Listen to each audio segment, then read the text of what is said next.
Ұлы Абай, кемеңгер, әдебиетке, поэзияға жетелеген өрелі ұстаз, хакім. Ұлтымыздың ұлы ұстазы, кемеңгер, ойшылы Абай Құнанбайұлының 180 жылдығы бүгінде еліміздің түкпір-түкпірінде кеңінен аталып өтуде. Данышпан мұрасы қазақ руханиятының темірқазығы, ұрпаққа өнеге, елдік пен бірліктің асыл арқауы. Семей өңірінде бастау алған мерейтойлық шаралар республика көлемінде 10 күндік аясында жалғасып, жер-жерде рухани жиындар, әдеби кештер, оқулар мен көрмелер ұйымдастырылды. Павлодар өңірінде де бұл игі бастама облыстық ақсақалдар тағылымы қазақ аналар дәстүрге жол қоғамдық бірлестіктері мен ардагер ұйымдары белсене қатысып, әлеуметтік желілерде, кітапханаларда, түрлі алаңдарда Абай мұрасын дәріптеу шараларын өткізіп келеді. Ақынның ғибратты ғұмыры мен ғаламдық деңгейдегі ойшылдығы, халықтың рухани санасын тәрбиелеудегі орны, ұрпақ санасында мәңгілікке қалмақ. Абайдың адамзаттың бәрін сүй, бауырым деп деген өсиетті бүгінгі қоғамда өзектілігін жойған жоқ.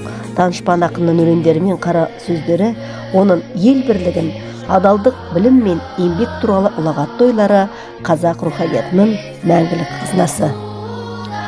Ардагерлер ақынның өмірі мен шығармашылығына арналған естеліктермен бөлісіп, жастарға Абайдың даналығын жеткізуге атсалысуда. Ал қазақ аналар дәстүрге жол бірлестігінің мүшелері аналар мектеп аясында Абай және отбасы құндылықтары атты тақырыптық кездесулер ұйымдастырылды.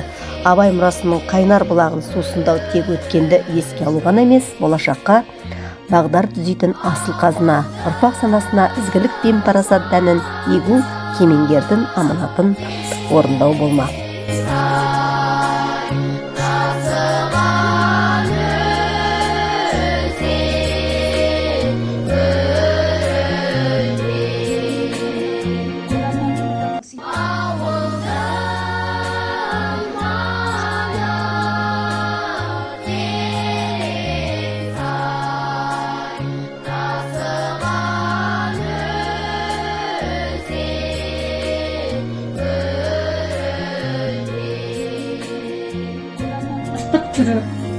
Тоқтаулылық, қалыпты, шыдамдылық.